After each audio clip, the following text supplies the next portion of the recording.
वो आधे घंटे से इंतजार कर चुकी है, तो आपकी ज़ोरदार ताली से एक बार स्वागत किया जाए।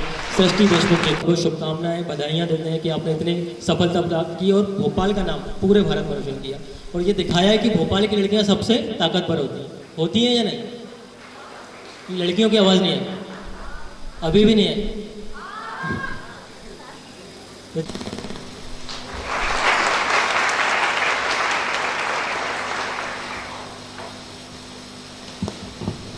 नहीं, आप इनसे अच्छे से वाकिफ हैं, लेकिन फिर भी औपचारिकता के तौर पर मैं आपको इनका, आप भोपाल के कॉर्मल कॉन्वेंट हायर सेकेंडरी स्कूल से पढ़ी हुई हैं। आपने 2018 में केमिकल इंजीनियरिंग से ग्रेजुएशन अपना पूरा किया। आपने पहले ही अटेम्प्ट में संघ लोक सेवा आयोग यानी यूपीएससी के अंदर सर्वप्रथम हम सृष्टि देशमुख जी को सुनेंगे। उसके बाद आपके सवाल कुछ बचते हैं तो हम सवाल लेंगे। उसके बाद अगर ऐसा लगता है कि आप मिलना भी चाहते हैं तो हम थोड़ा सा समय देंगे, लेकिन थोड़ा सा समय। तो मैं बिना किसी देरी करे आपको गौर किए हुए आमंत्रित करना चाहता हूँ सृष्टि देशमुख, आप सबको संबोधित करें। Good afternoon to everyone. सबसे पहले तो I would like to thank Vandana ma'am जिन्होंने मुझे यहाँ पे इनवाइट किया और आप सबसे आज बात करने का मुझे मौका मिल रहा है। So thank you so much ma'am. एक बात मैम से भी मैं अभी के बारे में सुनती थी कि वहाँ पर लेक्चर्स अच्छे होते हैं, ऑफिसर्स आते हैं, उनको सुनने का मौका मिलता है। तो और मैं थोड़ा दूर रहती हूँ तो मुझे कभी मौका नहीं मिला कि मैं यहाँ आऊँ और सारी फैसिलिटीज़ का मतलब उपयोग करूँ। तो आज वो मेरा जो सपना है, काश अभी सोचा था, वो आज पूरा हो गया है। तो आज पढ़ाई करके आज आप सबके बीच आने का मौका मिला।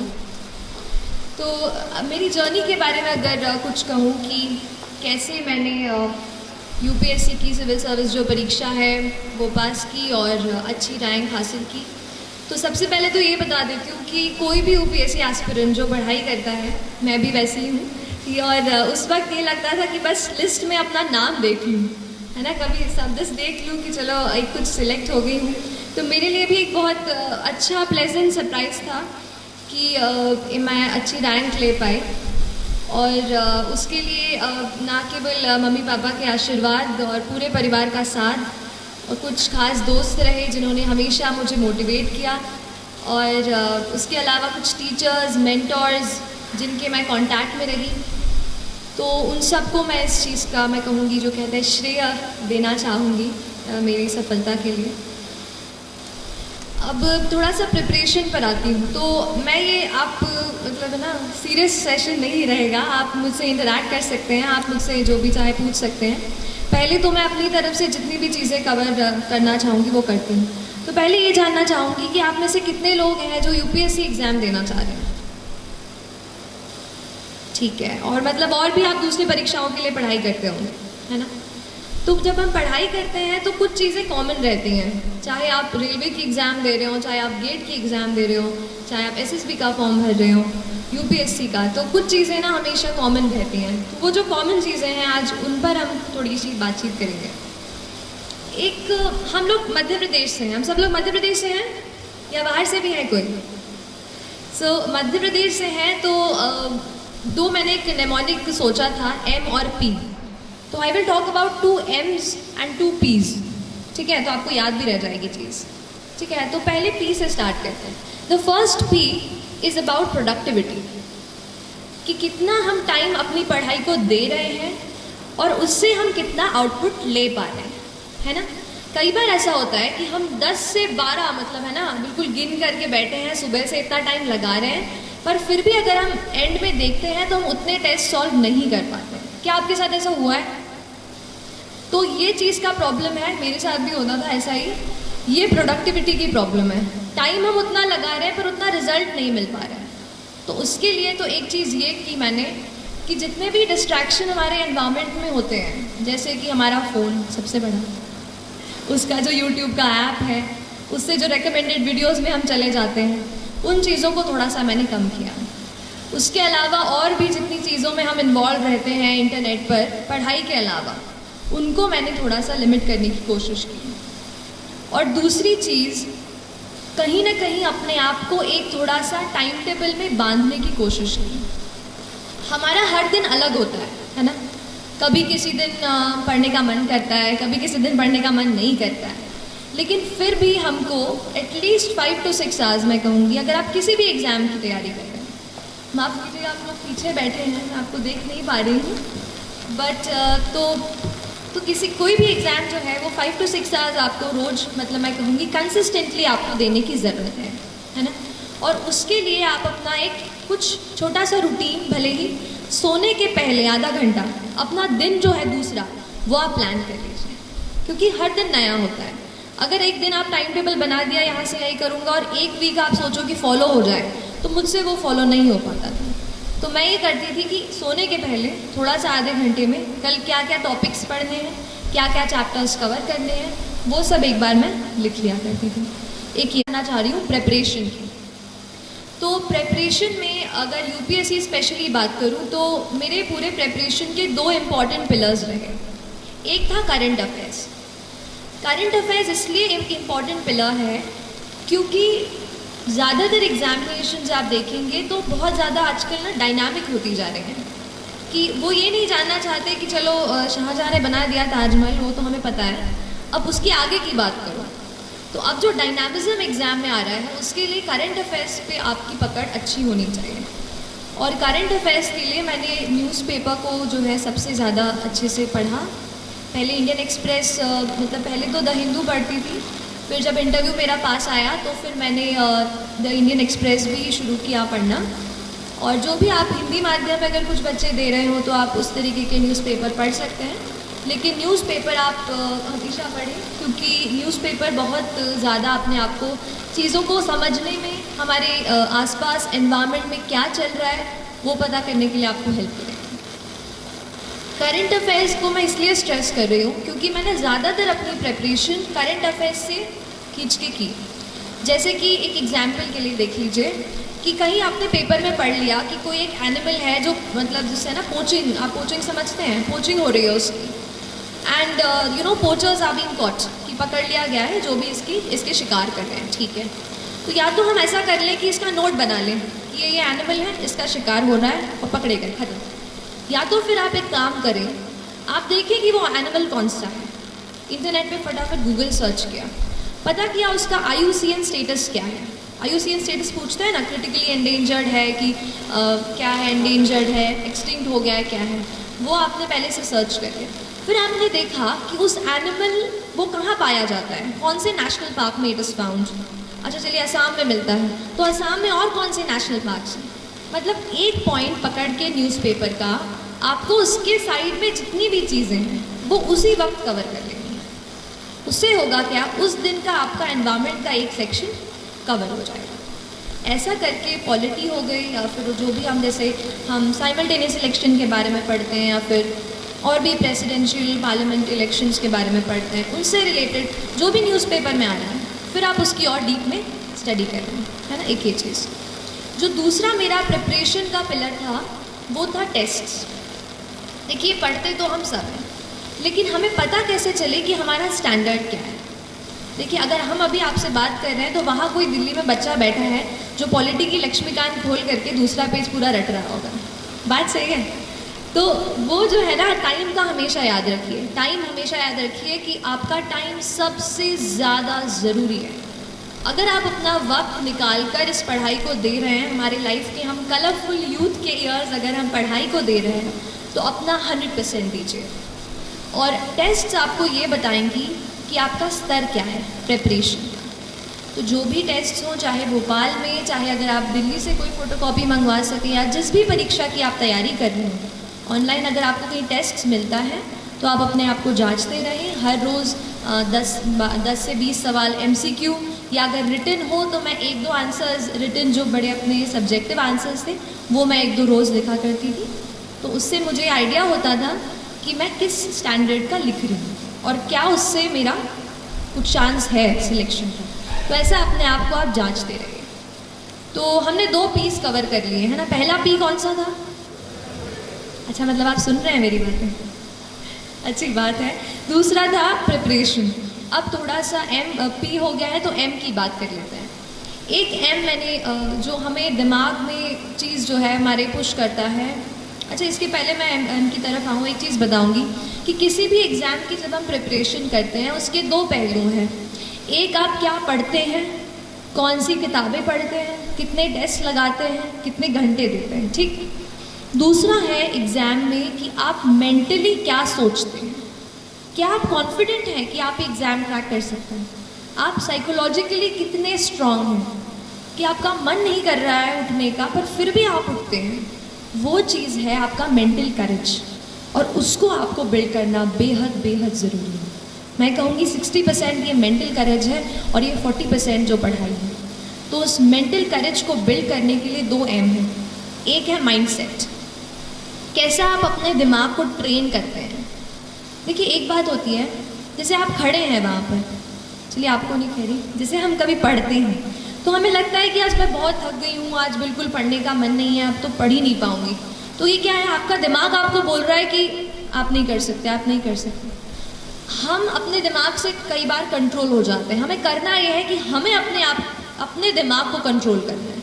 हमें उसको बताना है कि नहीं, आज अगर मैंने सोचा है कि मुझे ये चैप्टर कंप्लीट करना है तो मैं करके रहूँ। तो आपको अपने दिमाग को कंट्रोल करना होगा, ठीक है। जब तक हम अपने माइंड को, अपने हार्ट को नहीं एक जगह फोकस कर पाएंगे, तब तक हम अच्छे से फोकस नहीं कर पाएंगे। तो ये चीज़ आप अपने आप को ज़रूर बताते रहिए। और जो दूसरा एम की मैं बात करती हूँ वो है मोटिवेशन।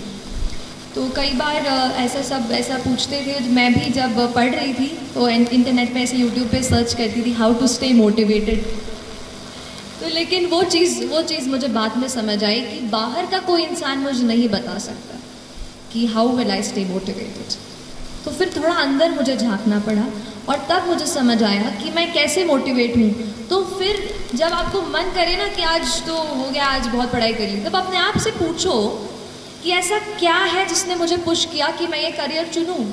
ऐसा क्यों है कि मैं एसएसबी के एग्ज़ाम के लिए बैठ रही हूँ या बैठ रहा हूँ। Why is it. अगर आपका वाई तगड़ा है ना तो आप पूरी जर्नी से अच्छे से निकल जाओगे। इसलिए अपने वाई को, why do you want to join the civil service, why do you want to clear this exam, that is very very important. So don't start कि अगर करूँगा तो अच्छा वो मिल जाएगा, प्रेस्टीज मिल जाएगी। अगर आप प्रेस्टीज को सोच कर अगर आप सिविल सर्विस का एग्ज़ाम देने जा रहे हैं तो माय डियर फ्रेंड्स, ज़्यादा दिनों तक वो आपको मोटिवेट नहीं रख पाएगा। मोटिवेशन आपको कहीं ऐसी जगह से आना चाहिए कि अगर आप कहीं जा रहे हो, किसी बच्चे को देखते हो, किसी दुकान पर काम करते हो, तो क्या आप ये सोचते हैं कि वो बच्चा वहाँ पे नहीं होना चाहिए, वो बच्चा अभी स्कूल में होना चाहिए। क्या हम कुछ कर सकते हैं अपनी पढ़ाई से? क्या हम किसी ऐसे पोजीशन पे पहुँच सकते हैं कि उस बच्चे को वहाँ से निकाल कर स्कूल में भर्ती करा दें? तो ये चीज़ आपको मोटिवेट करनी चाहिए। जिस दिन आप सोसाइटी से जुड़ने लगेंगे और समझने लगेंगे कि कुछ और लोग हैं जो अनफॉर्चुनेट हैं, हम बहुत लकी हैं और हम उनकी मदद कैसे करें, तो फिर बहुत जर्नी जो है ना आसान हो जाती है। तो एक ये चीज़ मोटिवेशन की थी कि आप खुद अपने आप को मोटिवेट करिए। मैं लकी रही कि मैं मम्मी पापा के साथ रहकर, घर में रहकर पढ़ाई की मैंने।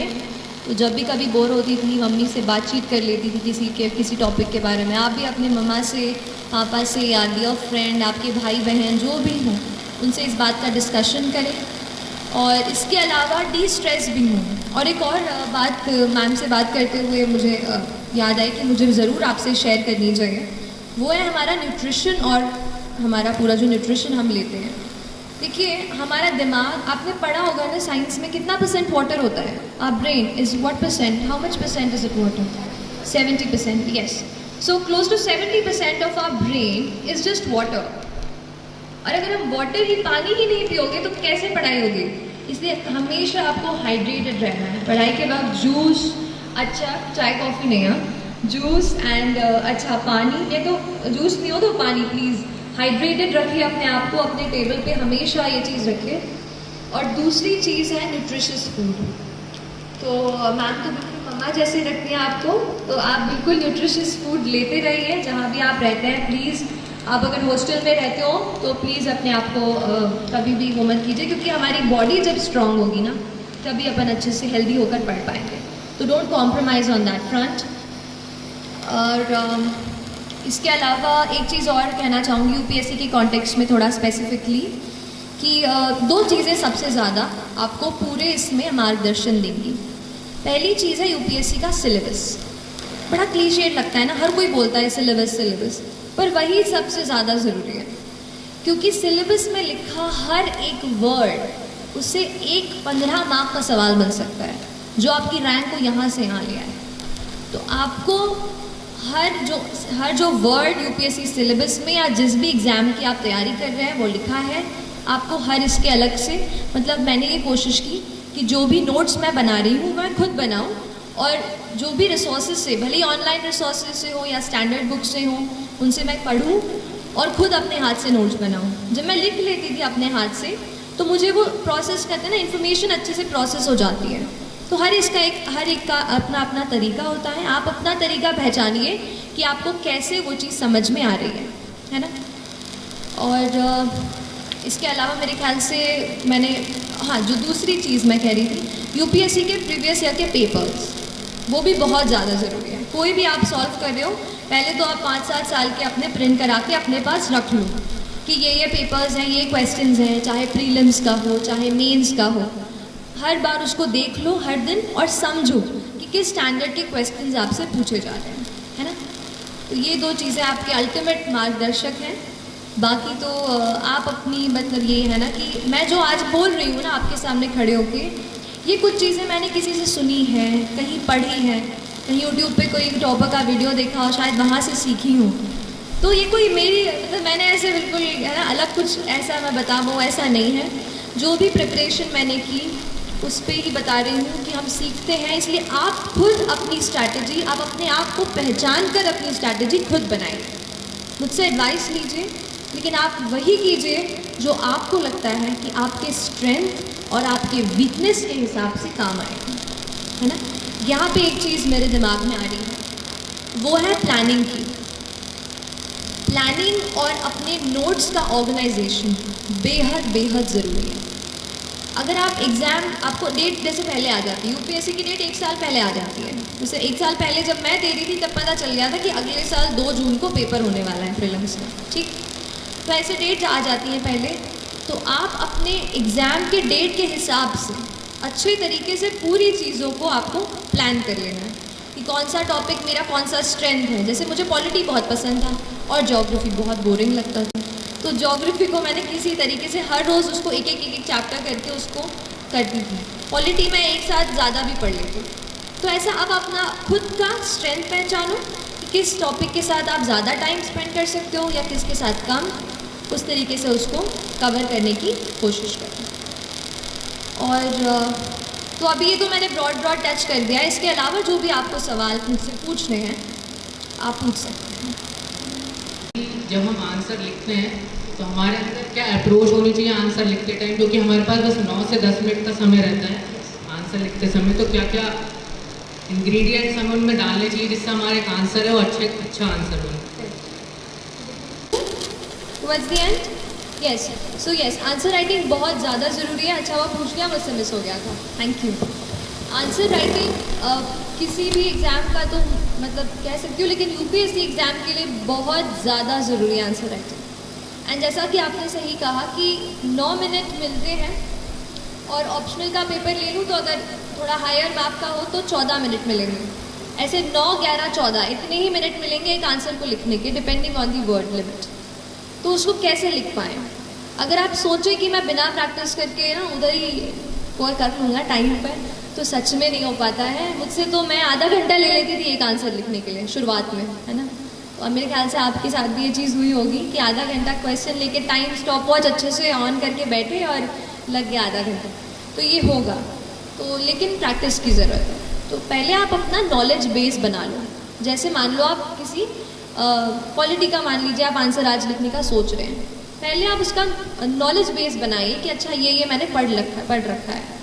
उसके बाद आप आंसर क्वेश्चन को अटेम्प्ट कीजिए। तो क्वेश्चन को अटेम्प्ट करके कुछ ऐसी चीज़ें मैं आपको बताती हूँ जो मैंने उसमें डाली और शायद मुझे लगता है कि उससे अच्छे मार्क्स मिले। कोई भी आंसर अगर केवल जैसे शुरू किया, थोड़ा सा बताया, और वो है ना एक स्टैंडर्ड फॉर्मेट की introduction, then body, then conclusion, ये तो हम लिखते ही हैं। इसके अलावा आप अपने आंसर्स में कुछ फैक्ट्स कोट कर सकते हैं। जैसे कि हम न्यूज़पेपर पढ़ते हैं तो नहीं पढ़ते हैं कि 50% of the Indian population is this, कुछ भी ऐसा डेटा रहता है, जीडीपी का डेटा रहता है और कुछ, तो ऐसे फैक्ट्स जो हैं आप कोट कर सकते हैं। This is 1। नंबर 2, कोई भी कमिटी की रिपोर्ट ऐसे आता है कि जैसे अभी आया था कि justice B N Shri Krishna की रिपोर्ट आई थी, है ना, प्रिवेसी को लेकर के, राइट टू प्रिवेसी को, तो वो एक रिपोर्ट मैंने आंसर में कोट की थी। तो ऐसे कोई भी रिपोर्ट्स और कमीशंस जो बैठते हैं, जैसे आपने पुंची कमीशन, सरकारिया कमीशन, ARC, इनके बारे में सुना होगा, तो इनकी रिपोर्ट्स को आपको वहाँ पे लिखना है कि इनके हिसाब से ये व्यू पॉइंट है। कुल मिला के बात ये है कि हमारा व्यू पॉइंट तो ठीक है, पर हमारे व्यू पॉइंट को एक्सेप्टेबल बनाने के लिए हमें किसी का सहारा लेना पड़ेगा। तो हम उस फैक्ट का सहारा लेंगे या उस कमिटी का सहारा लेंगे, तो हमारी कही हुई बात ज़्यादा एक्सेप्टेबल साबित होगी। आप समझ रहे हैं? तो ये फैक्ट, कमिटी, इसके अलावा आजकल इंडेक्स बहुत आते हैं, जैसे आपने ease of doing business index सुना होगा, है ना। गवर्नमेंट भी उस पर काफ़ी स्ट्रेस कर रही है कि ईज़ ऑफ डूइंग बिजनेस पे हमारी रैंकिंग और अच्छी हो जाए।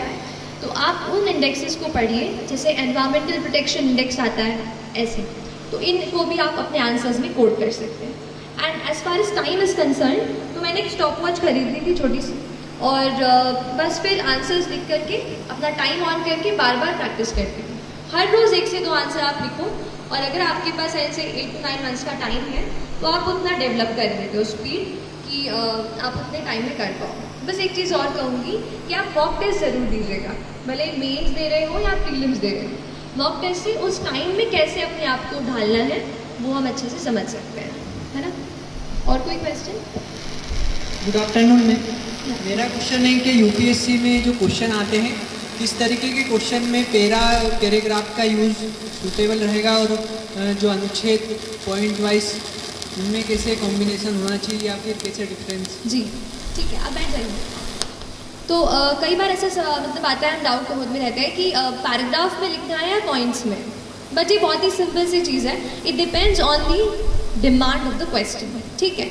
अगर क्वेश्चन में ऐसा टेल वर्ड आप समझते हैं, एनालाइज, क्रिटिकली एनालाइज, एन्यूमरेट, है ना, ये सब दिया रहता है, एग्जामिन। तो जैसे एन्यूमरेट बोला है, तो एन्यूमरेट मतलब तो नंबर में लिखना है, चलो बात पक्की है। अगर कोई और चीज़ आपको खुद समझनी है, जैसे मैं कभी कभार शुरू ऐसे करती थी, पहले डेफिनेशन लिखती थी, इंट्रोडक्शन उससे शुरू कर दिया, फिर मैं उसको डिवाइड करती थी आंसर को, जैसे social, political, economic, legal, environmental. जैसे कोई आपको मुद्दा दे रहे हैं कि ये चीज़ हो रही है और उसका इम्पैक्ट पूछ रहे हैं, right. So you give the social impact, the economic impact, the cultural impact, legal, environmental, ऐसे करके। सो ऐसे पॉइंट्स भी आप लिख सकते हो। So it depends on the nature of the question, point number 1। Number 2, आपको खुद को उसमें वेराइटी लानी है। अगर आप पूरा आंसर पैराग्राफ में लिख देते हैं, जैसे मेरा ऑप्शनल जो था वो सोशियोलॉजी था, अब सोशियोलॉजी में ज़्यादा स्कोप नहीं है कि आप पॉइंट्स डाल पाओ, है ना, थोड़ा सा थ्योरेटिकल सा सब्जेक्ट है समाजशास्त्र, तो उसमें मैं ज़्यादा पॉइंट्स नहीं डाल पाई। पर जैसे पॉलिटी का पेपर हो गया, इकोनॉमी का पेपर हो गया, इसमें मैं काफ़ी पॉइंट्स में वो किया है। तो आप उसी के बेसिस पे प्रैक्टिस करें और उस तरीके से आप उस क्वेश्चन के हिसाब से डिसाइड करें कॉम्बिनेशन क्या होना चाहिए। ज़रूरी नहीं है पूरा आंसर पैराग्राफ में या पैरा में हो, पैराग्राफ में या पॉइंट्स में हो, दोनों चीज़ें आप मिला सकते हैं। तो और कोई सवाल? आपका जैसे सोशियोलॉजी ऑप्शनल था, तो उसमें जो पेपर 1 है वो थोड़ा स्टैटिक है, बट जो पेपर 2 है वो डायनामिक नेचर का है थोड़ा, तो उसके लिए रिसोर्सेज क्या है और स्ट्रैटेजी क्या रही आपकी? कि मैंने केमिकल इंजीनियरिंग से ग्रेजुएशन किया है, लास्ट ईयर कंप्लीट किया, तो बहुत मन में सवाल थे। अब मेरे साथ ऐसा था कि ऑप्शनल में केमिकल इंजीनियरिंग अवेलेबल नहीं था, तो I had to choose something else. तो मैंने पहले सोशियोलॉजी चूज़ किया और उसकी किताबें पढ़ी, लगा यार इंटरेस्टिंग है, पढ़ते हैं। अगर बुक लिस्ट पे आऊँ तो मैंने ट्रायल एंड एरर से बुक्स ढूंढी हैं, किसी टॉपर्स ने सजेस्ट की थी, उनकी बुक्स देखी, और फिर कुछ खुद ही मैंने पढ़ के उनके नोट्स बनाए। तो पेपर 1 के लिए तो काफ़ी सारे, जैसे हैरलम्बस एंड हील्ड तो सब पढ़ते हैं, जो ऑरेंज वाली पतली किताब आती है हैरलम्बस एंड हील्ड, वो एक मैंने पढ़ी थी। और अगर पेपर 2 पे आ जाऊँ सीधा, जो आपके क्वेश्चन पे कि काफ़ी डायनामिक है, तो नंबर 1 न्यूज़पेपर्स तो आपको पढ़ना है बहुत तरीके से, क्योंकि न्यूज़पेपर्स में कुछ ऐसी चीज़ें आप पढ़ लेते हैं which you can directly quote in your answers. एक एग्जांपल देती हूँ, जैसे मैंने एक आर्टिकल पढ़ा था एक मैगजीन में, जिसमें लिखा था कि कुछ लड़कियाँ जिससे बॉर्न हो जाती हैं और उनके पेरेंट्स नहीं चाहते कि लड़की बॉर्न हो, तो उसको नपुंसक नाम दिया जाता है। तो ये थोड़ा यूनिक एस्पेक्ट है। तो अगर किसी गर्ल चाइल्ड के बारे में कोई सवाल हो तो आप उसमें एग्जाम्पल दे सकते हैं कि किस तरीके से हमारे कल्चर में एक ऐसा वर्ड अब आ गया है कि if a female child is unwanted उसको हम क्या नाम देंगे। तो ये कितनी अनफॉर्चुनेट चीज़ है। आप इसको कोट कर सकते हैं। तो एक तो न्यूज़पेपर्स, अगर बुक लिस्ट या बुक्स की बात करूँ कि मैंने क्या रेफ़र किया, तो आज मैंने प्रिपरेशन शुरू कर दी थी, बाद में ये बुक मेरे हाथ में आई। इसमें पूरा पेपर 1 और पेपर 2 साथ में दिया हुआ है। नितिन सांगवान सर की किताब है।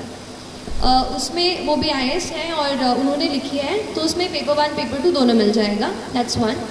मैंने कास्ट के स्पेशल एस्पेक्ट्स को कवर करने के लिए नदीम हसनैन की किताब है। तो नदीम हसनैन की ट्राइब्स वाली नहीं है, sociology, general sociology, Nadeem Hasnain वो। और फिर रूरल सोशोलॉजी के लिए दोषी एंड जैन की किताब आती है, वो आप पढ़ सकते हैं, है ना। ये कुछ है, बाकी अभी तो ऐसा ही है। बाकी आप तन्वी सौंद्रियाल मैम, उनकी बुक लिस्ट आप पढ़ सकते हो, काफ़ी कुछ मैंने उनसे भी सीखा है।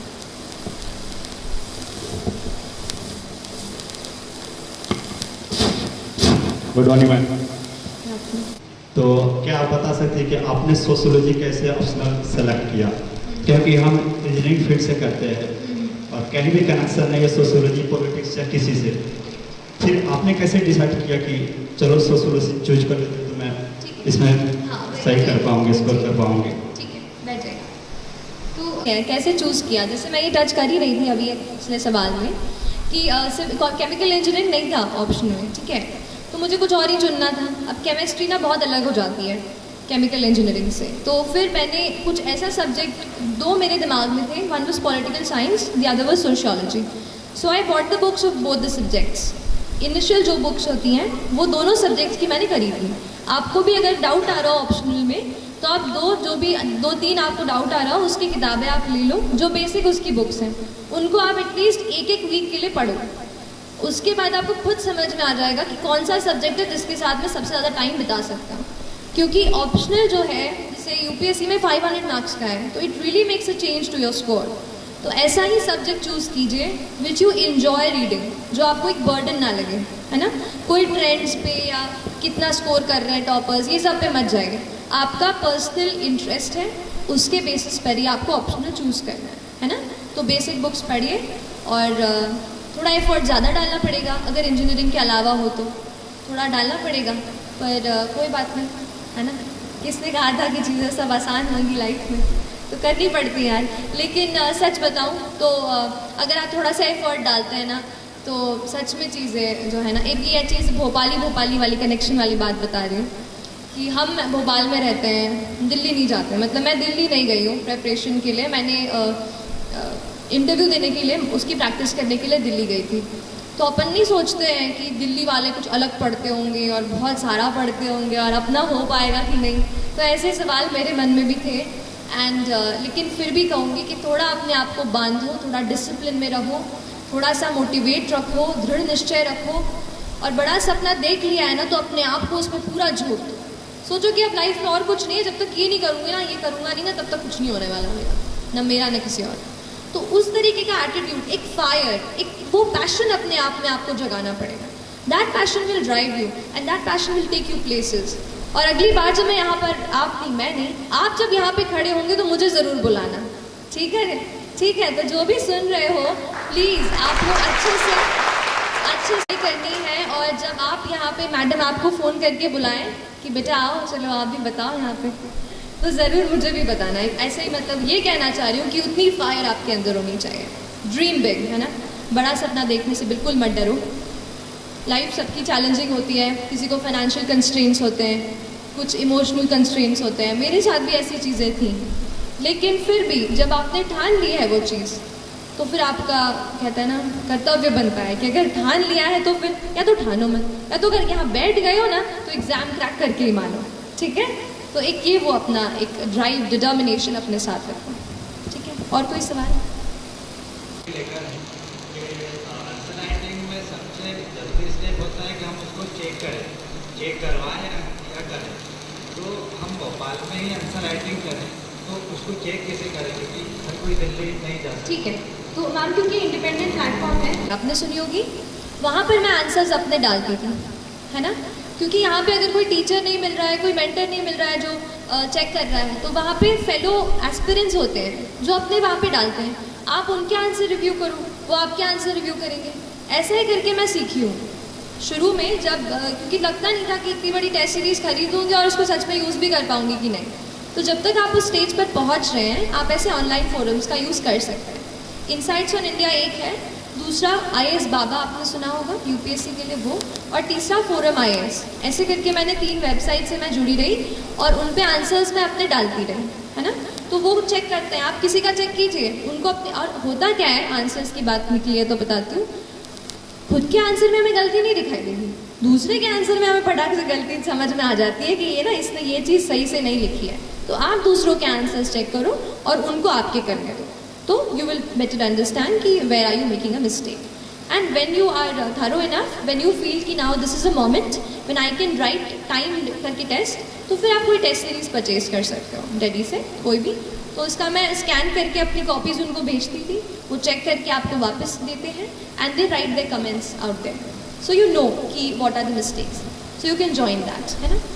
और मोटी होती है उनको अपन समराइज कर रहे थे, शॉर्ट कर रहे थे, तो एक्चुअली वो क्या टाइम ज़्यादा करती है। यस। तो इस बीच में क्या होता है कि फ्रस्ट्रेशन बढ़ता है, हम सब्जेक्ट को लेकर टेंशन भी होती है, उस चीज़ को टैकल कैसे किया जाए? ठीक है कि कैसे नोट्स बनाते हैं और वो चीज़। दूसरा, हम फ्रस्ट्रेट हो जाते हैं। दो अलग तरीके से आंसर करूँगी। पहला चीज़ नोट्स, देखो कुछ किताबें ऐसी हैं जिनको आपको कवर टू कवर पढ़ना ही है, पढ़ना ही पड़ेगा।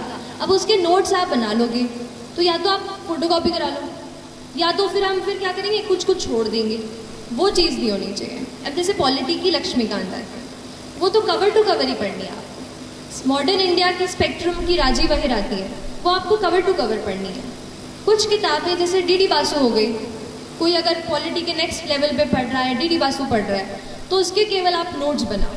तो आप डिसाइड करो कि आपके एग्जामिनेशन के नीड के हिसाब से कौन सी किताब आपको पूरी पढ़नी है और कौन सी की आपको नोट्स बनाने हैं। नोट्स का टाइम, जैसे सोशियोलॉजी, अब उसमें हमें अलग अलग किताबों के रेफ़र करनी पड़ी, तो फिर मैंने उसके नोट्स बनाए, अदरवाइज़ फिर बुक से ही पढ़ी। और दूसरी चीज़ फ्रस्ट्रेशन, तो नोट्स बनाते टाइम नहीं, पढ़ते टाइम बहुत फ्रस्ट्रेशन होता है। और हर टाइम मतलब है ना, फ्रस्ट्रेशन और डीमोटिवेशन, ये सब चीज़ें हमारा पीछा करती रहती हैं। पर कुछ ऐसे खास दोस्त बनाओ जो हो सकता है उस फील्ड के नहीं हो, लेकिन आपको मोटिवेट करें कि भाई तू कर सकता है, कि girl you do it, you know. और आपके कोई मतलब आपके भाई बहन हो या आपकी मम्मा हो, उनसे शेयर कीजिए कि मैं इस फील्ड में जाना चाहती हूँ, आई वॉन्ट योर मोटिवेशन। ऐसे किसी इंसान को अपना बेस्ट फ्रेंड साथी बनाइए पूरी जर्नी में और सपोर्ट लीजिए, क्योंकि फ्रस्ट्रेशन होगा पर उस पर हमें जैसे मैंने कहा कि हमें अपने दिमाग पे कंट्रोल करना है, दिमाग हमें कंट्रोल ना करे, है ना। इस चीज़ का आप ध्यान रखिए। और कोई आप पूछ रहे थे? करते हैं सोशियोलॉजी में, तो मैंने सुना है कि वहाँ पे बोलते हैं कि आपने अगर जनरली लिख दिया तो उसमें आपको आंसर नहीं नंबर नहीं मिलेंगे, और आपने अगर सोशियोलॉजिकल एंगल से उसको लिखा तो आपको ज़्यादा नंबर मिलेंगे। तो वो आप थोड़ा एक्सप्लेन करें। देखिए, कॉमन सेंस ये है कि आप मुझे यहाँ पर बैठकर सुन रहे हैं, ठीक है, आप कुछ इससे सीख कर जाएंगे, ठीक है, हो गई बात ख़त्म। अब इसको सोशियोलॉजी के तरीके से कैसे देखेंगे कि आप सबको हम देख लेंगे, कितने मेल्स हैं कितने फीमेल्स हैं, आप पे थोड़ा रिसर्च करेंगे, आप घर जाके पढ़ाई कर रहे हैं कि नहीं कर रहे हैं, और फिर एक डेटा निकालेंगे कि जिन बच्चों ने यहाँ पे सेशन अटेंड किया था उन्होंने इतनी अच्छे से पढ़ाई की, इन्होंने अच्छे से पढ़ाई नहीं की, तो उस स्पीच का कितना इम्पैक्ट रहा, कितना इम्पैक्ट नहीं रहा। जब मैं उस रिसर्च फाइंडिंग को कोट करके बताऊंगी तो वो सोशियोलॉजी, और जब मैं ऐसे ही कह दूंगी कि हाँ ये जो लड़की है ना ये बहुत अच्छा पढ़ने वाली है, ये कॉमन सेंस। तो फिर मैम तो सोशियोलॉजी में हमें थिंकर्स को कोट करना है, कोई भी थिंकर जो हो जिसने कोई बात कही हो, जैसे हर एक टॉपिक के अपने अपने थिंकर्स हैं। अभी तो मुझे थोड़ा ब्रशअप करना पड़ेगा, मतलब क्योंकि मैंने मेंस अक्टूबर में दिया था, उसके बाद मैंने ज़्यादा सोशो को नहीं छुआ है, बट स्टिल जैसे कुछ थिंकर्स हैं, जैसे ऑन्द्रे बेते हैं, है ना, इंडियन थिंकर हैं, लुई डुमॉन है, ऐसे थिंकर्स को आपको कोट करना है आंसर्स में। उसके अलावा कुछ फैक्ट्स आप डाल सकते हैं, जैसे हमें जनरल आप GS के आंसर्स में डालते हैं, वो फैक्ट्स डाल सकते हैं। और थोड़ा आप सोशियोलॉजी की बुक से ही, अभी मैं इतने अच्छे से नहीं बता पा रही हूँ क्योंकि आई हैव लॉस्ट टच, लेकिन सोशियोलॉजी की बुक से ही आपको थ्योरेटिकल पर्सपेक्टिव पकड़ना है। एक एग्जाम्पल याद आ रहा है, सुसाइड की थ्योरी जो इमाइल रकीम देते हैं, राइट।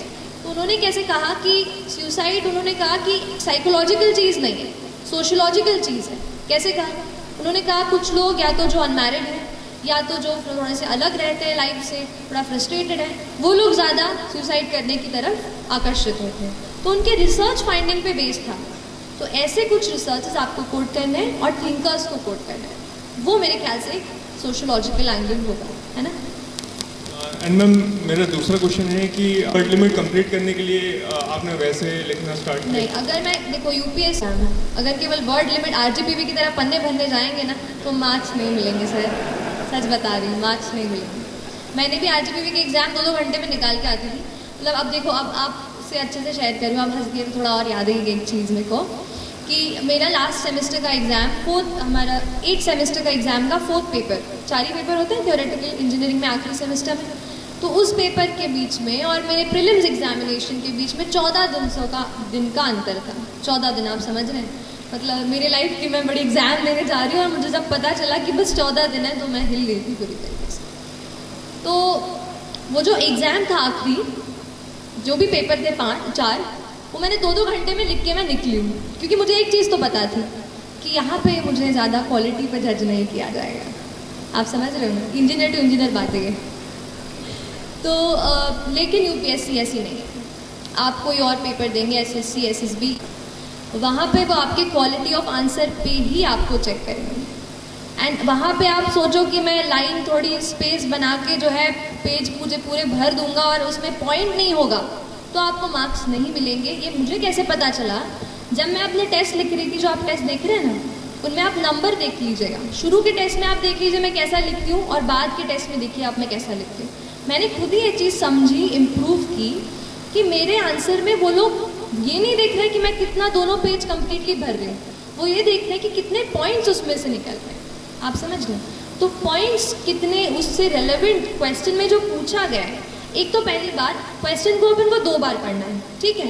एग्जाम में इतना प्रेशर होता है, एक बार पढ़ लेते हैं, हाँ को ना को हाँ पढ़ के आंसर टिक ला के आ जाते हैं, वो चीज़ गलत है। तो क्वेश्चन आप चाहे मेंस का हो चाहे प्री का हो, 2 बार पढ़ो, दिमाग को शांति से दिमाग में घुसाओ और फिर 10 सेकेंड्स का वक्त लेके फिर शुरू करो आंसर राइटिंग। और ऐसी कोई मेरी वो नहीं रही कि जैसे ज़्यादा स्पेस दूँ या इस तरीके से, ऐसा कुछ नहीं है। अगर आपको ऐसा लग रहा है तो फिर अच्छी बात है, मेरा प्रेजेंटेशन अच्छा काम कर गया, है ना। तो बस हाँ, क्योंकि देखो प्रेजेंटेशन भी इम्पॉर्टेंट होता है ना। एक चीज़ पे आ जाती हूँ कि देखो कोई एग्जामिनर आपकी कॉपी चेक कर रहा है, उसे कोई मतलब नहीं है सृष्टि देशमुख कौन है, कोई मतलब नहीं। उसके लिए बस एक गड्ढा है कॉपी का, राइट। अपने लिए वो अपनी पूरी लाइफ की वो है ना मेहनत अब उनको दे रहे हैं। तो आप कैसे दूसरों से अलग आपकी कॉपी चमके, इस बात पे आपको थोड़ा वर्क करना पड़ेगा। तो आपकी कॉपी प्रेजेंटेबल होनी चाहिए, ऐसा नहीं कि बिल्कुल मोतियों के अक्षर लिखने हैं, ऐसा कुछ नहीं है। नॉर्मल आप हैंड राइटिंग लिखो बट उसको समझ में आ जाए एग्जामिनर को, मतलब उसको चश्मा, अब वो प्रोफेसर्स होंगे उनको ज़्यादा वो ना करना पड़े, दिक्कत ना हो, उनके लिए आसानी हो, ऐसा आंसर लिखो। प्रेजेंटेबल भी हो, थोड़े बहुत, जैसे आपने पूछा था ना कि आप क्या आंसर में करते हो, तो मैंने थोड़े फ्लो चार्ट वगैरह भी बनाए। मैप मैंने सीखा कि कैसे मैं 10 सेकेंड में इंडिया का मैप बना लूँ, तो वो मुझे एक चीज़ काम आई। जैसे एक क्वेश्चन आया था कि आप रामसर वेटलैंड साइट्स बताइए इंडिया में कौन से हैं, तो इधर मैं लिख देती कि 2 Ramsar wetland sites are Deepor Beel in Assam and Bhojpal lake in Bhopal, ठीक है। मैंने क्या किया, छोटा सा मैंने 10 सेकंड में फटाक से एक मैप बनाया, वहाँ पे असम के साइड पे एक गोला बना के वहाँ लिख दिया दीपोर बिल और इधर लिख दिया भोजपाल लेक। तो उससे क्या हो गया, प्रेजेंटेशन इम्प्रूव हो गया। हो सकता है आधा मार्क मैंने वहाँ एक्स्ट्रा चुरा लिया हो। ऐसे करके आपको अपने आंसर्स को इम्प्रूव करना है और ये प्रैक्टिस से आएगा। मैम जस्ट टू कंफर्म, मैं समराइज करने के लिए, आपने पहला बोला कि सोशोलॉजिकल एंगल में अपने को थिंकर्स को कोट करना है तो उससे ज़्यादा मार्क्स मिलेंगे अपने को, ठीक है। तो मैम जीएस का जो आंसर अपन लिखते हैं और सोशोलॉजी का जो आंसर लिखते हैं, दोनों में सिर्फ यही फ़र्क है कि अपने को थिंकर्स का आपने, मैं आपको एक बताऊंगी कि मैं सच बता रही हूँ वेरी ऑनेस्टली। अभी मेरा थोड़ा टच छूट गया है सोशियो का, तो मैं इतना अच्छे से नहीं बता पा रही हूँ। आप मेरे आंसर शीट्स दूसरी वेबसाइट पे जहाँ पे मैंने सोशियो की टेस्ट सीरीज ली थी, आप वहाँ से मेरे आंसर्स पढ़िए and you will get to know कि व्हाट आई राइट डिफरेंटली, है ना। बाकी अब मैं इनको चांस दूँ प्लीज़, है ना, पूछने के लिए। ये कुछ स्पेशल फोकस एरिया जो जिस पे ध्यान दिया जाए ज़्यादा। ठीक है। प्रीलिम मेरे मार्क्स आए, मुझे अभी भी पता चला कि 98 कट ऑफ गया था, वो तो पहले पता चल गया था। मेरे 106 मार्क्स आए, तो कोई खास बहुत तगड़े मार्क्स नहीं है मेरे, लेकिन फिर भी पूछा है, अब थोड़ा क्रॉस कर लिया है। तो बस ये बोलूँगी कि अपनी एग्ज़ाम की पैटर्न को पहचानो। यूपीएससी में कुछ, जैसे पॉलिटी एक ऐसा सेक्शन होता है कि वो पूछेंगे ही पूछेंगे आपसे, और वहाँ अगर आपने गलत कर दिया तो ऐसे हज़ारों बच्चे हैं जो पॉलिटी को मास्टर करके वहाँ बैठे हैं, तो वहाँ तो एक भी आपका सवाल गलत नहीं होना चाहिए। तो पॉलिटी को आप पूरा पक्का करके जाओ। पिछले साल मॉडर्न हिस्ट्री से भी बहुत ज़्यादा सवाल आए थे, तो उसको भी आपको अच्छे से कवर करना है, ठीक है। तीसरी चीज़, करंट अफेयर्स में जो एनवायरनमेंट पूछा जाता है वहाँ से भी क्वेश्चंस आए हैं, तो करंट अफेयर्स का एनवायरनमेंट। फिर मुझे याद आ रहा है गवर्नमेंट स्कीम्स जो है वो भी बेहद ज़रूरी है ना। प्रधानमंत्री उज्ज्वला योजना, ये योजना, वो योजना, सारी योजनाओं को लिख लो एक पेज पे कि ये इस मिनिस्ट्री की है, वो उस मिनिस्ट्री की है, और वैसे उसको याद करने की कोशिश करो, है ना। तो ये कुछ इंपॉर्टेंट पॉइंट्स हैं, पॉलिटी और modern history, environment, current affairs. और हाँ, आजकल ना बुद्धिज़्म जैनिज़्म से बहुत सवाल आने लग गए हैं। पिछले साल ही 2 सवाल आ गए, तो अब वो मुझे कहीं नहीं मिला, तो मैंने एग्ज़ाम के एक दिन पहले बस विकीपीडिया का बुद्धिज़्म और जैनिज़्म का पूरा पेज पढ़ लिया। उसी से वो स्थानकवासी मुझे आ गया और एक मैत्रेय करके क्वेश्चन था वो मुझे आ गया। तो ऐसे कुछ आपको खुद ढूंढना पड़ेगा कि कौन सा कहाँ से पूछ रहे हैं, क्योंकि आप गारंटी तो नहीं ले सकते कि एनसीईआरटी पढ़ लिया है तो एनसीईआरटी से सवाल आ ही जाएगा। थोड़ा सा आपको एलिमिनेशन टेक्निक से भी प्रैक्टिस करना पड़ेगा, है ना। एलिमिनेशन आप समझते हैं कि ये नहीं है, ये तो हो ही नहीं सकता, ये इसमें डाउट है, और ये, तो इन दोनों में फिर कौन सा बेस्ट है, ऐसा एलिमिनेशन करके भी आपको आंसर्स पे पहुंचना होगा। मैं कहूँगी 100 सवालों में से 30 से 35 सवाल आपको डॉट श्योर आने चाहिए। उसके बाद के जो 20-25 हैं उस पर आप खेल सकते हो कि कहाँ कौन सा है, कौन सा थोड़ा बहुत दिमाग लगा के, इंटेलिजेंट गेस, है ना। ऐसा रैंडम गेस भी नहीं लगाना है, इंकी पिंकी टाइप्स, है ना। तो प्लीज़, अच्छे होते हैं जिन्हें छोड़ना ही होता है, जो किसी को नहीं आता, तो वहाँ ये मत सोचो कि अरे इतनी पढ़ाई की है, ये सवाल तो मुझे करके ही जाना पड़ेगा। नहीं, वहाँ पे अपने आप को बोलो कि ये किसी को नहीं आ रहा होगा, मुझे भी नहीं आ रहा, नेगेटिव नहीं करा खड़ा होगा, ऐसा है। थोड़ा अपनी स्ट्रैटेजी आप खुद बनाओ कि 100 क्वेश्चंस को मैं कैसे अटेम्प्ट करने वाला हूँ, ठीक, हाँ, है ना, ठीक है। तो इन्होंने ये पूछा कि मेंस में हम जो नोट्स बनाते हैं उनको किस तरीके से टॉपिक वाइज अरेंज किया मैंने, और कैसे मुझे फिर एग्ज़ाम में मैंने कैसे उसको किया कि मुझे उस टाइम पे याद हो जाए। देखिए, यूपीएससी की स्पेसिफिक बात करूँ तो GS2 और GS3 का पेपर ऐसा है जो ज़्यादा से ज़्यादा आपका डायनामिक से आ जाएगा। जो आप न्यूज़पेपर पढ़ेंगे ना, GS2 GS3 आपका वहाँ से रोज कवर होता जाएगा। तो उसके लिए तो आंसर राइटिंग ही मैंने की, और आंसर राइटिंग से ही मुझे टॉपिक्स पता चल गए थे कि ये। जहाँ तक नोट्स की बात है, तो जो भी एडिटोरियल आते थे ना द हिंदू में या इंडियन एक्सप्रेस में, उनके मैं नोट्स बनाती थी। तो कोई जैसे टॉपिक हो गया उसका अलग से प्लेन पेज में, और हाँ, प्लेन पेज इसको इसलिए स्ट्रेस कर रही हूँ क्योंकि आंसर वहाँ पे आंसर शीट में प्लेन शीट ही मिलती है, वहाँ रूल शीट नहीं मिलती। तो आप शुरू में लिखोगे तो वैसा, तो कभी ऐसा जाएगा, तो आपको प्रैक्टिस करनी है ताकि स्ट्रेट आप अच्छे से लिख पाओ। तो मैंने नोट्स भी अपने प्लेन पेजेस में ही बनाए, एंड एडिटोरियल्स के नोट्स बनाए, ऐसे अलग अलग मैंने किया। अब एग्ज़ाम के अंदर हॉल में घुसते हुए ना एक टॉपिक ऐसा था, सब्जेक्ट, जो मुझे उसके डेफिनेशन याद नहीं रहती थी, वो थे GS4 का पेपर, एथिक्स का paper, ethics, integrity and aptitude. अब वो इंटेग्रिटी, डिसिप्लिन, ट्रस्टवर्दीनेस और करेज और ये तो वो, तो उसके डेफिनेशन नहीं याद होते थे। तो इतना छोटा सा, एकदम इतना सा पेज पे मैंने एक डेफिनेशन कहीं कहीं से बना के अच्छी से वो लिखी, फिर उसको मैं जाते तक मैं उस पेज को देख रही थी।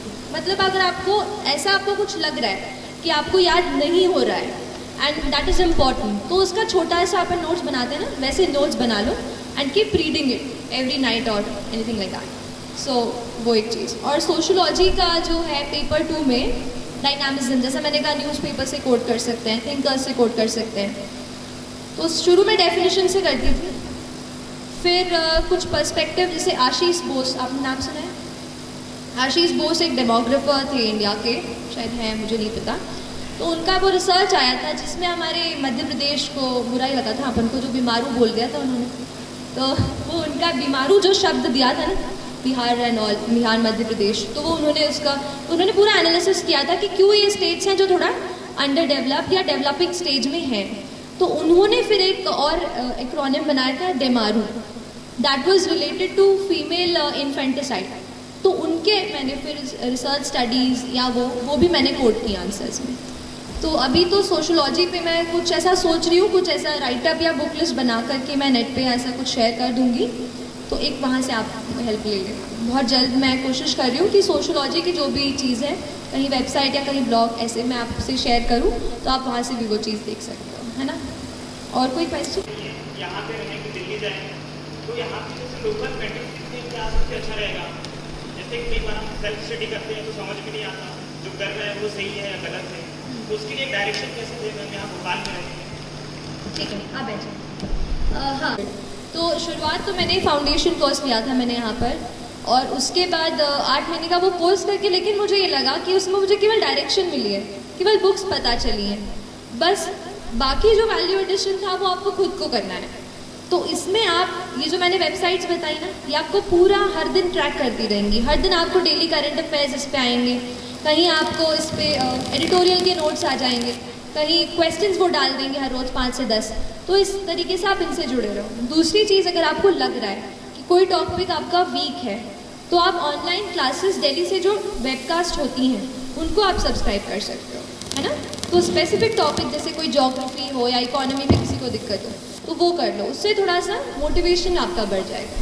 मतलब आप सोचोगे कि चलो यार ख़रीदा है तो फिर उसको देखना ही पड़ेगा, वो बात आ जाती है थोड़ी सी।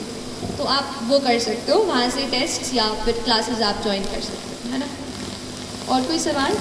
हेलो, बोलिए। Firstly congratulations ma'am. Thank you so ma'am, much. मेरा सवाल ये है कि जैसे मैं अगर प्रिपरेशन स्टार्ट कर रहा हूँ तो मेरे को मैम ह्यूमैनिटीज़ के सब्जेक्ट मैंने कभी नहीं पढ़े, तो मैम थोड़ी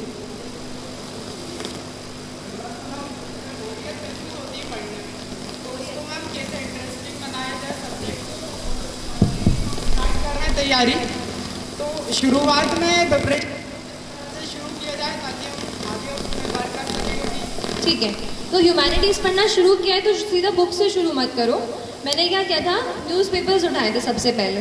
तो कॉलेज जाती थी, बस में एक न्यूज़पेपर शुरू में आधा, आते टाइम आधा, ऐसे करके, क्योंकि कॉलेज के साथ मैंने प्रिपरेशन किया तो टाइम एकदम है ना पूरे दिन का भी मुझे कम मिला। तो मैंने कोशिश की कि जहाँ भी ट्रैवल जैसे कर रहे हैं, हम कई बार ईयरफोन्स लगा लेते हैं, तो अब पढ़ने लगे हैं तो ईयरफोन्स की जगह पे न्यूज़पेपर निकाल लीजिए, ऐसा थोड़ा सा एडजस्टमेंट कीजिए, अपना एनवायरनमेंट चेंज कीजिए पढ़ाई का। ह्यूमैनिटीज़ को स्पेसिफिक लेके जो क्वेश्चन है कि हाँ बोरियत आएगी, मैं भी हिस्ट्री पढ़ते पढ़ते सो जाती थी, और ज्योग्राफी तो आप पूछो ही मत कैसे मैंने पढ़ा है, तो ठीक है, तो ऐसा होगा आपके साथ भी।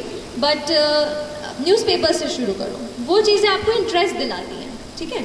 जैसे कोई चीज़ आप पढ़ते हो कि ये जो है ना, आज जैसे आज कौन सा डे है बताइए आप मुझे।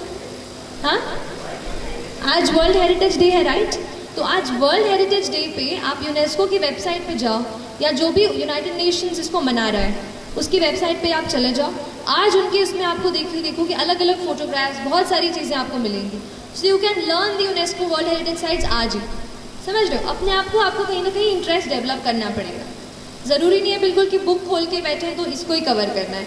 इंटरनेट से हेल्प लो, इंटरनेट बहुत मुझे भी हेल्प किया, बहुत ज़्यादा, उससे भी मैंने थोड़ी वैरायटी आ जाती है उससे। तो ऐसे अलग अलग सोर्सेज से पढ़ाई करो। और जैसे अगर हिस्ट्री बोरिंग लग रही है तो कभी उसके साथ कोई और ऐसा सब्जेक्ट का कॉम्बिनेशन बना लो जो आपको इंटरेस्टिंग लगता हो, है ना। तो अपने आप को रिवॉर्ड दो, कभी एक चॉकलेट खा लो रात को, पढ़ाई अच्छी कर ली हो तो। किसी को आइसक्रीम पसंद है वो खा लो। देखो मैं कह रही हूँ ना, अपने सबको सब बोरियत होता है यार, इतनी पढ़ाई अपन को नहीं जमती है, बट कर लेते हैं ना तो सच को अपने दिल को भी थोड़ा ट्रिक करो, है ना। तो बोरियत तो होगी, but we have to manage anyhow. Anybody else?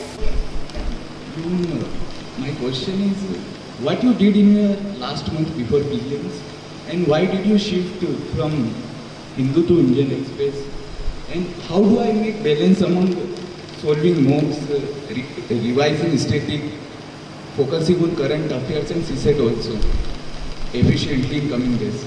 So that's my confusion, ma'am, actually in your question. True. बहुत important 40 days about.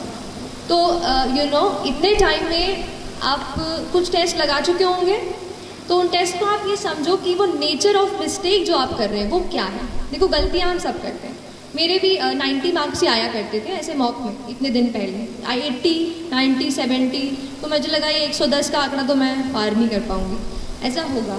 तो लेकिन आपको क्या करना है, आपकी जो मिस्टेक कहाँ हो रही है उसको आप पकड़ो।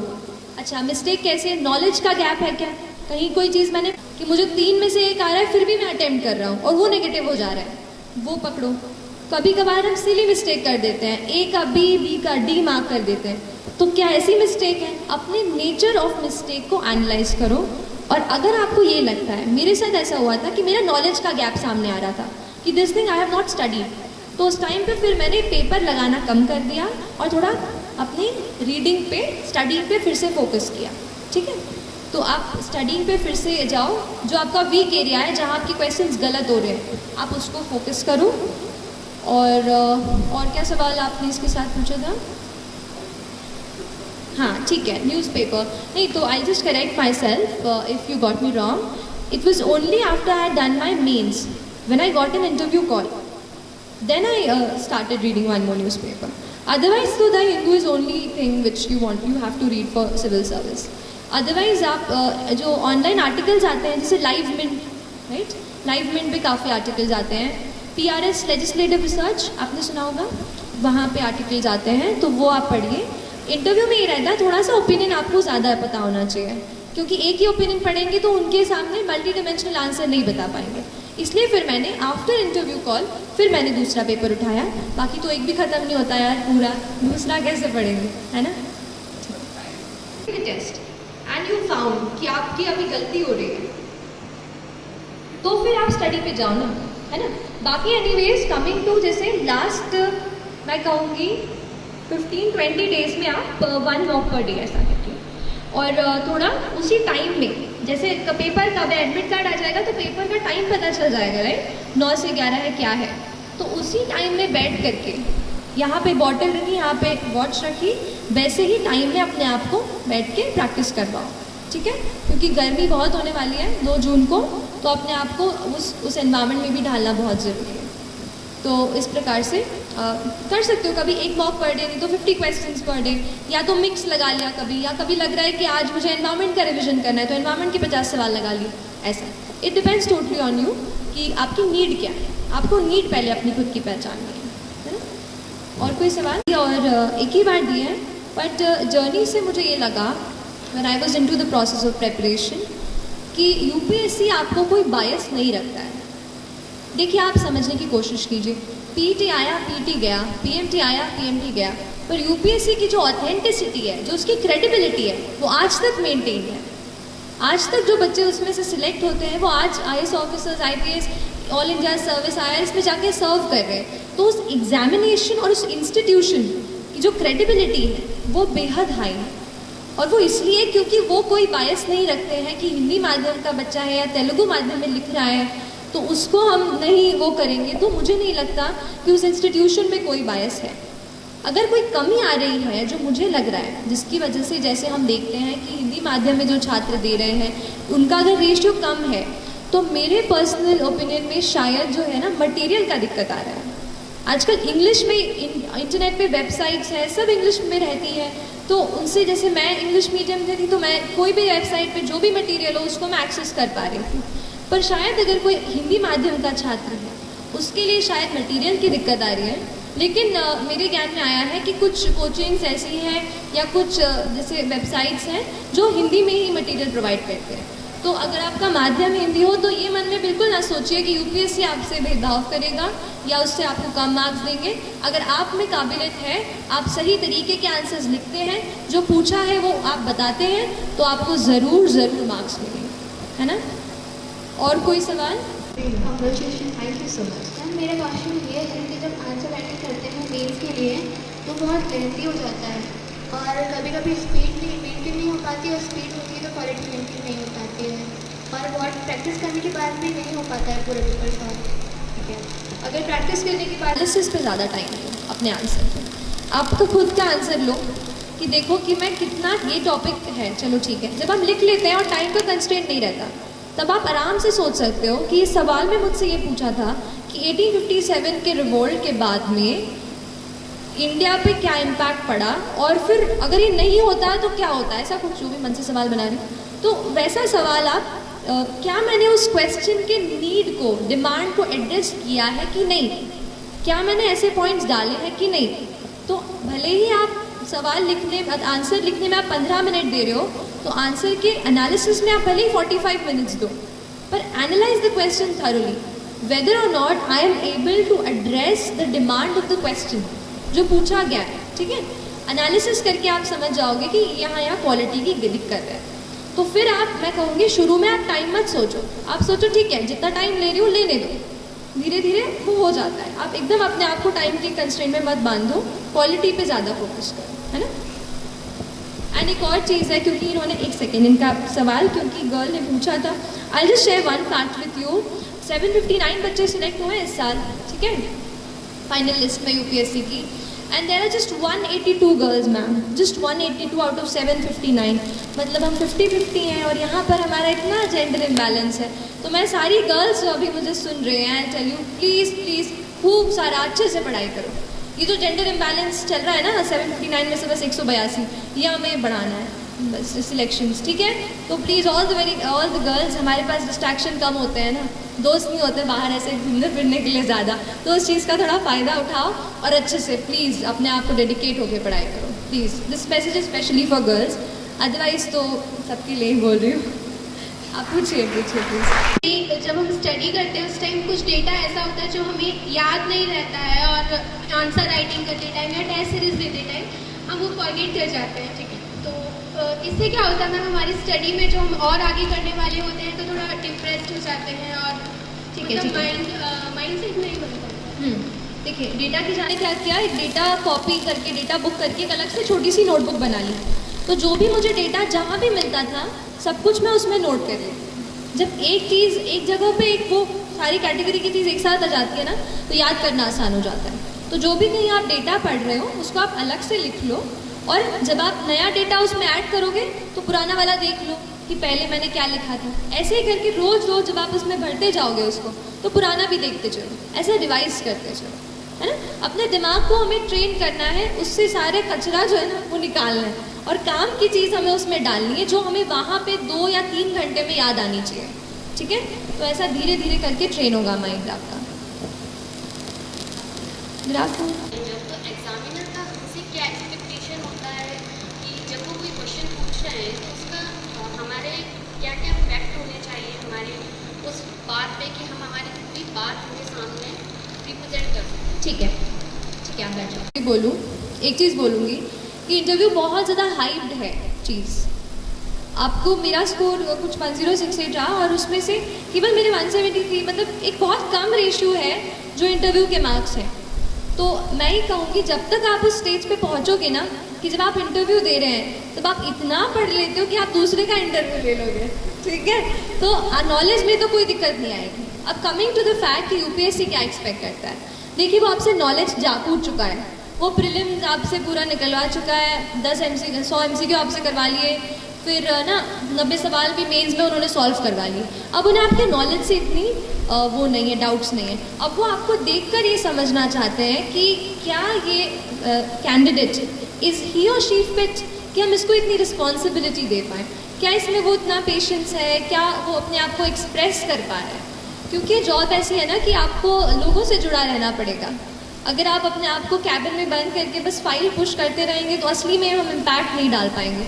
तो क्या वो एक्सप्रेस कर पा रहे हैं अपनी चीज़ को, और कॉन्फिडेंट रहें। क्योंकि देखिए सारी चीज़ें सबको नहीं आती, हम एनसाइक्लोपीडिया तो नहीं है, तो कोई चीज़ रह जाएगी। मेरे भी इंटरव्यू में एक सवाल उन्होंने पूछा था कि कुछ ऐसा पूछा था कि आप केमिकल इंजीनियरिंग से हो तो पॉलीमर्स का एग्रीकल्चर में क्या यूज़ होता है।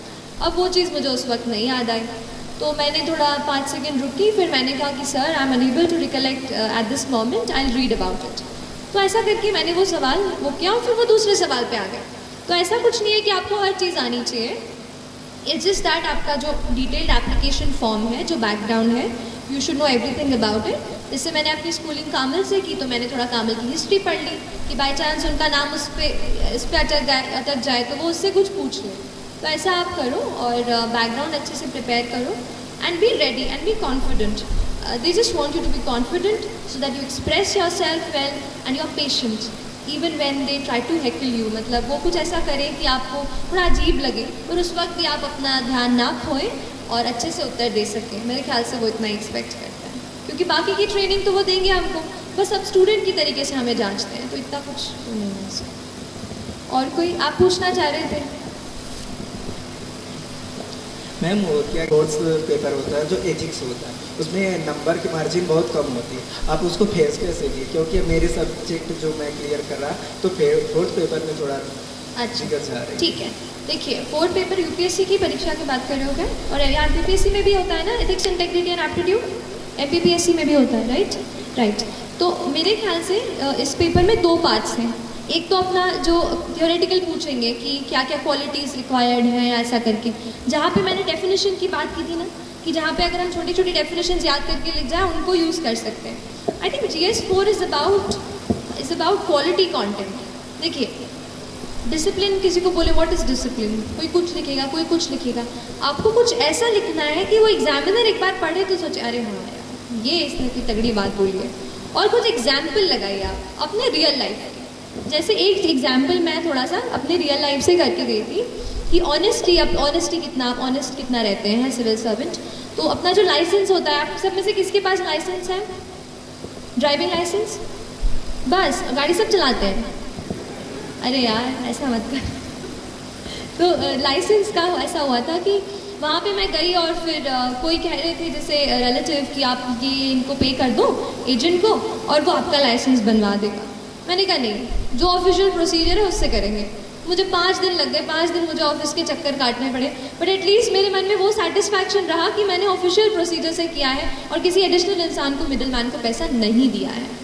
तो एक वो चीज़, जैसे ये पर्सनल एक्सपीरियंस की बात होती है, तो कोई ऑनेस्टी पे कोई पूछ रहा है कि how will you be honest, तो आप कोट कर सकते हो कि ये मेरा पर्सनल एक्सपीरियंस है। ऐसा कहीं आपने कहीं एनेक्डोट पढ़ लिया, किसी की बात पढ़ ली कि कुछ, अभी मैं कहीं पढ़ रही थी मध्य प्रदेश में एक ऐसी कहीं जगह है, जगह की नाम नहीं याद आ रहा है, जहाँ पर लड़कियाँ मैकेनिक का काम सीख रही हैं। तो वहाँ पर जो है बहुत अचंभा हो रहा है, बहुत सारी लड़कियां जो और बाहर जैसे काम के लिए नहीं जा पा रही हैं, वो गांव में ही अपने वहीं पे जिला में ही जो भी गाड़ियां आती हैं उनको रिपेयर कर देती हैं। तो कितनी यूनिक बात है ये। तो विमेन एम्पावरमेंट की कोई बात चल रही हो एथिक्स के पेपर में, तो ऐसा कोई एग्जाम्पल आप कोट कर सकते हो। तो एक ये चीज़ आप डेफिनेशंस, और दूसरी चीज़ जो केस स्टडीज़ की आती है ना, हमें सिचुएशन दे दी जाती है कि you are in this situation, now what will you do. तो इसकी प्रैक्टिस आप करो। उस एक बुक आई थी एथिक्स इंटेग्रिटी एंड एप्टीट्यूड की, जिसमें केस स्टडीज़ ही दी थी बस। तो वो बुक मैंने ली थी, उन केस स्टडीज़ को मैंने अच्छे से पढ़ा और फिर मैंने अपना पर्सपेक्टिव सोचा कि मैं अगर उस पोजीशन में हूँ तो एक एथिकल इंटीग्रल मतलब ऐसा ऑफिसर मैं क्या सोचूंगी उस वक्त, वो घर पे आपको प्रैक्टिस करनी है। और एथिक्स का जनरली पेपर लंबा होता है, तो उसका राइटिंग की स्पीड आपको ध्यान रखनी पड़ेगी। तो ये 2-3 चीज़ें हैं ना आप। और कोई Any more questions here? It's taking too much long and thanks to जो हम इंग्लिश मीडियम के लिए जो है रिसोर्सेज बहुत ज़्यादा है, तो हिंदी मीडियम वाले बच्चों के लिए रिसोर्सेज कम है। yes. तो मैम जो हम आंसर राइटिंग करते हैं तो हम हमारी कॉपी कैसे चेक करें? देखिए मैं ऐसे चीज़ों के कांटेक्ट में नहीं आई हूँ जो हिंदी मीडियम वाले उसको करते हैं, लेकिन मुझे ऐसा लगता है कि लास्ट 5 को रिजल्ट आया था, आज 18 तारीख। ऐसे बहुत सारे लोगों से मैं मिली हूँ जो इस इंडस्ट्री में काम कर रहे हैं एज ए टीचर या एज एन एस्पिरेंट। तो मैं उनके साथ कोशिश करूँगी कि मेरे से जितना हो पाए ये चीज़ बढ़े, क्योंकि ये मैं समझती हूँ कि हिंदी मीडियम के लिए थोड़ा सा मटेरियल का प्रॉब्लम हो रहा है। तो देखते हैं, बट आपसे ये कहूँगी थोड़ा सा मेहनत आपको थोड़ी ज़्यादा करनी पड़ेगी। आप थोड़ा नोट्स आप खुद अपने बनाओ और कुछ किताबें हैं उनको जो हिंदी में दी हैं उनको पढ़ो, या कोई इंग्लिश में पढ़ के इजी इंग्लिश जैसे थोड़ा बहुत तो आप समझ सकते हैं ना, तो उसको आप अपने आप पढ़ाते हैं।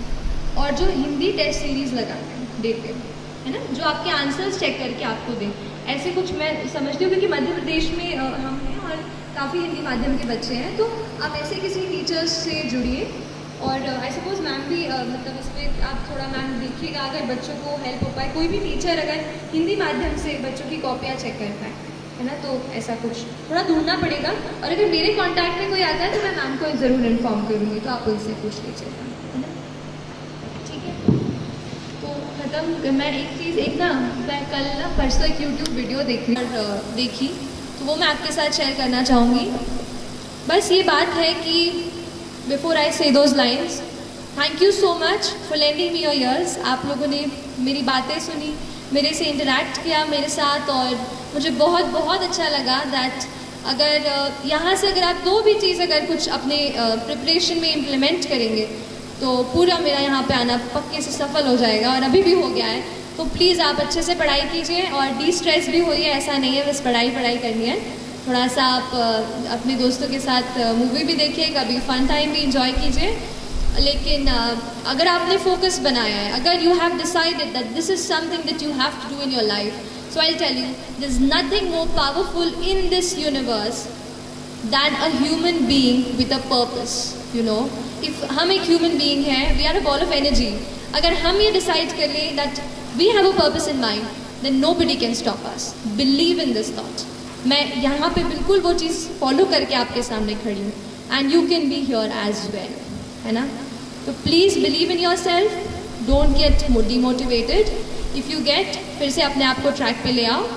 और एक दो चार लाइन ही है कि डर मुझे भी लगता था फासला देखकर, डर मुझे भी लगता था फासला देखकर, पर मैं बढ़ता गया रास्ता देखकर. डर मुझे भी लगता था फासला देखकर, पर मैं बढ़ता गया रास्ता देखकर. खुद ब खुद मेरे नज़दीक आती गई, खुद ब खुद मेरे नज़दीक आती गई. मेरी मंजिल मेरा हौसला देखकर, मेरी मंजिल मेरा हौसला देखकर. तो आप अपना हौसला बुलंद कीजिए, बड़ा सपना देखिए. बड़ा सपना देखने से डरिए मत, लेकिन जितना बड़ा आपने सपना देखा है उतनी ही बड़ी मेहनत करेंगे तो आप यहाँ आएंगे और फिर मुझे ज़रूर बुलाएंगे, है ना. चलिए, thank you so much for your time and I will take care. कैसा महसूस कर रहे हैं आप सब? एक इस प्रोग्राम को थोड़ा हम अलग बनाने की कोशिश करें, क्योंकि हर कोई आता है, लेक्चर देता है, संघर्ष कर लेना, मेहनत कर लेना, वो तो सबको पता है. आप यूट्यूब भी देखते हैं और यहाँ दिन भर बैठकर 12 घंटे पढ़ते भी हैं, कुछ रात को 11 बजे यहाँ से भगाने पर भी नहीं भागते. लेकिन इस प्रोग्राम में हम ये चाहते थे कि आपको जो प्रॉब्लम आ रही है वो डायरेक्टली आप पूछो, जो भी हो. आपने पूछा भी, बहुत अच्छा लगा हमें.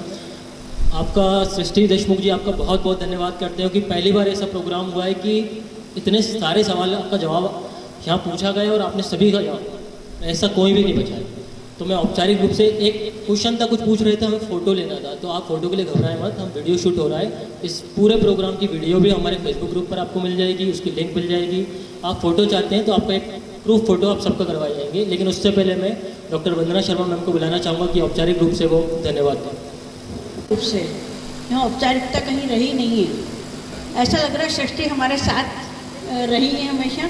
और अब सृष्टि के ये सेशन के बाद मुझे देश के जो दूसरे बच्चे यूपीएससी में एग्ज़ाम दे रहे हैं उनके लिए ज़्यादा शुभकामनाएं देना पड़ेंगी, ऐसा लग रहा है.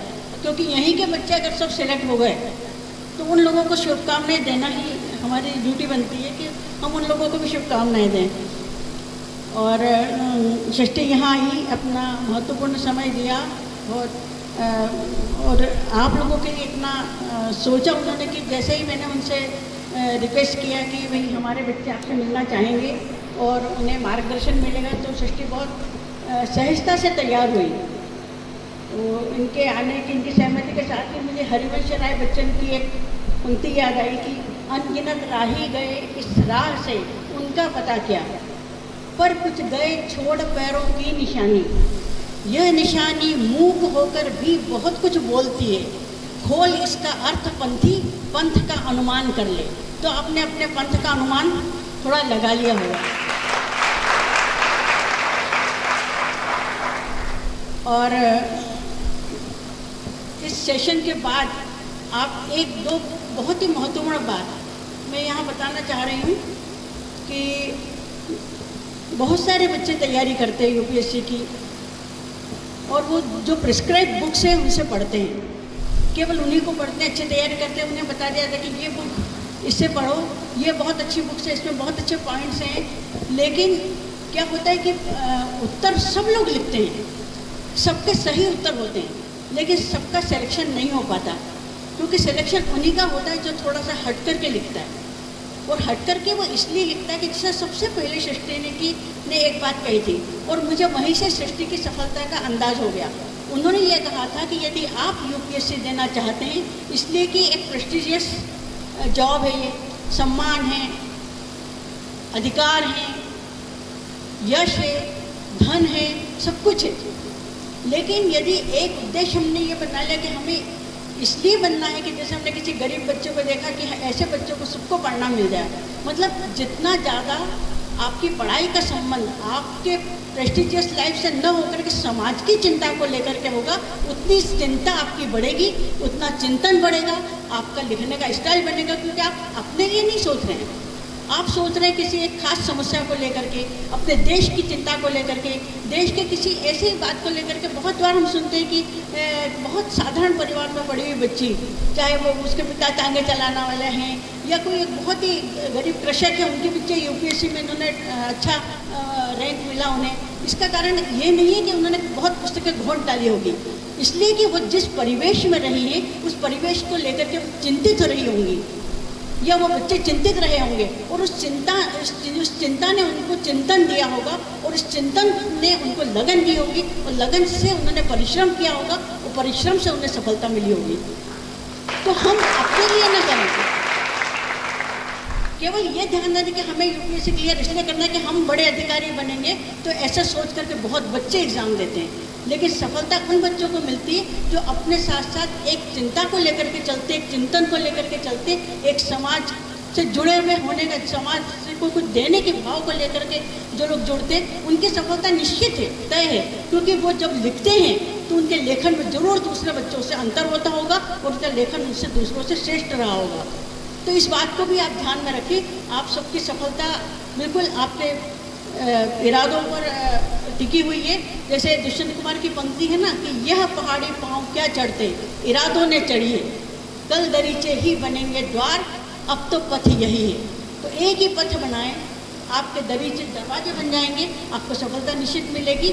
बस ये है कि जो कुछ आपने आज सीखा समझा उसे ग्रहण करें, उसे अपने रोज़मर्रा के अपने जो तैयारी है उसमें लेकर के आएँ। और मैं आप सबकी सफलता की शुभकामनाएं देती हूँ, और सृष्टि को बहुत बहुत धन्यवाद देती हूँ कि इतने अच्छा सेशन उनका रहा, और बच्चे न केवल मोटिवेट हुए, उन्हें बहुत सारी उनकी समस्याएं जो उनके अंदर उनको पूछती होगी, उनको जिज्ञासाएँ उनकी शांत हुई। इसके लिए मैं आपका बहुत आभारी हूँ, धन्यवाद देती हूँ।